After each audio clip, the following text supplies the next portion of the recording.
Hey, what's going on, everybody? Today we are at Forest Lawn Memorial Park in the Hollywood Hills of California, and we are here to visit and pay respects to a comedy legend on the small screen and big screen, and that is the late great John Ritter. And before we get into that, I want to say thank you to the members. I appreciate you guys.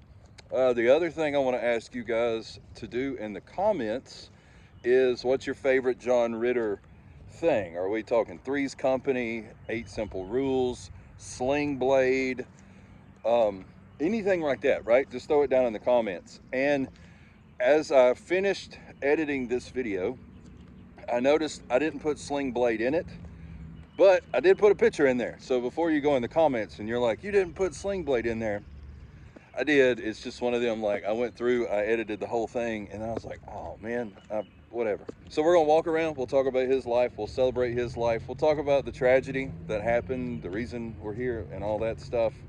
And we'll look at some of the other graves at Forest Lawn. I hope you enjoy that as well throughout the video. I'm just using that as the thing to push us through, right? So if I don't have a picture or a video up, at least there's somebody else to look at other than me, right? So with all that being said, let's walk around, let's talk about it, and let's get to the video. Jonathan Southworth Ritter was born on September the 17th, 1948 in Burbank, California, into a family that already had roots in the entertainment world. His father was the legendary country singer Tex Ritter, and his mother, Dorothy, was a B-movie actress. While his father's world was westerns and music, John had a different gift. It was comedy. He attended Hollywood High School. You are a graduate of Hollywood High. Yes, sir. I'm proud to say I was student body president That's there. what I heard. High school, then enrolled at the University of Southern Cal, where he originally studied psychology, but he soon switched his major to theater arts after discovering a deep love for acting and performing. I had lost all the will to do anything except to cut up, so I became an actor. I couldn't do anything else very well. While at USC, he studied under Stella Adler, one of the most renowned acting coaches of the time.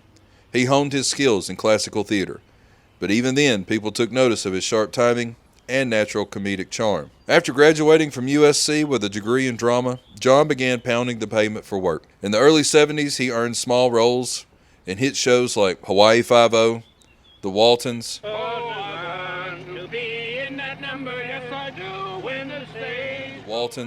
and The Mary Tyler Moore Show. Miss Franklin, I'm Reverend Chatfield. I came as soon as I got. His guest starring role on The Waltons became a recurring part, and for a while, it looked like John might carve out a career in drama. But even in serious scenes, his comedic instincts peeked through. It's tasty. One of his standout roles came when he appeared on The Bob Newhart Show and Rhonda, where his comic instincts began drawing attention from producers looking for someone with physical comedy chops. Single scooper, this man is a party Comedy chops. That attention led to his life-changing audition for a new ABC sitcom about 3 young people sharing an apartment. In 1977, he was cast as Jack Tripper in Three's Company. Initially, it was just another mid-season sitcom trying to find an audience. From the very first episodes, Ritter's performance exploded off the screen. Rocket.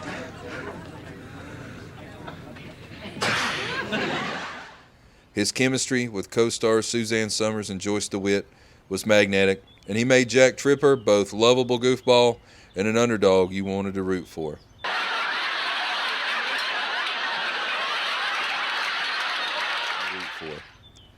What made Ritter different was his mastery of physical comedy. He could take a simple fall and turn it into ballet of timing and expression. He tripped over couches like Buster Keaton and flashed double takes like Cary Grant. Critics compared him to the silent era greats, rare praise in the TV world at the time.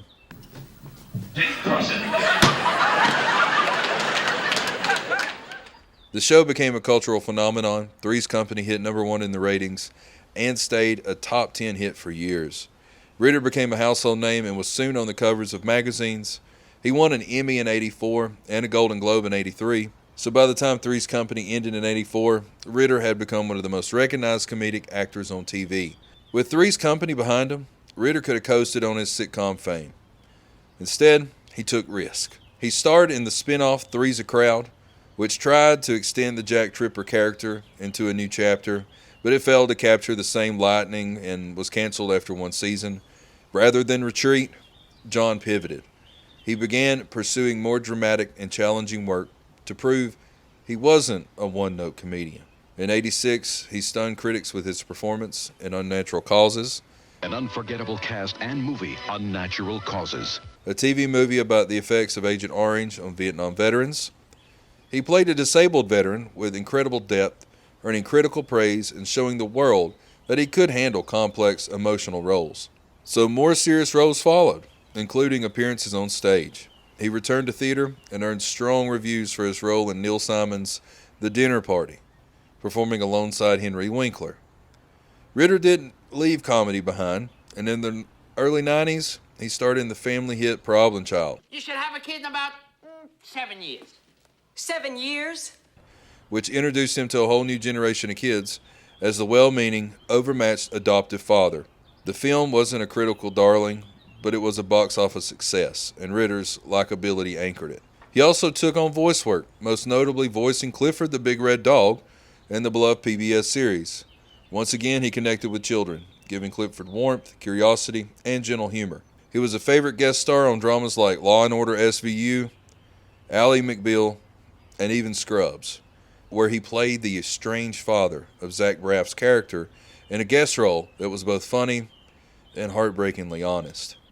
I know that's not so unusual, but even though everybody's relationship with their father is different, By the early 2000s, Ritter had proven himself as one of the new actors in television. A couple of days ago, I was in Women's Big and Tall.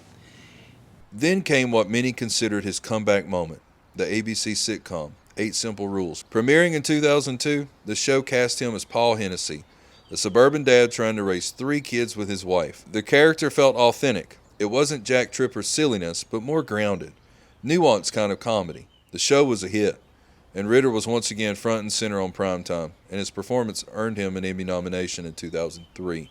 It felt like John Ritter had done the impossible. He had overcome the typecasting, he embraced new challenges, and secured a second act as a beloved, mature actor. He was at the peak of his powers, both critically and in the hearts of his audience. Sadly, in early September of 2003, while rehearsing for an episode of 8 Simple Rules, John began to feel ill.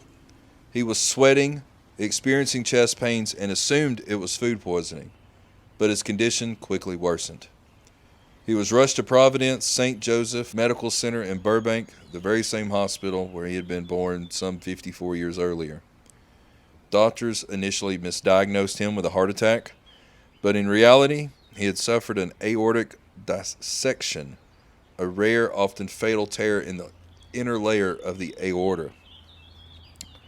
So sadly, John Ritter passed away just hours later on September the 11th, 2003, at the age of 54. He passed away just days before his birthday. He's buried here at Forest Lawn in the Hollywood Hills.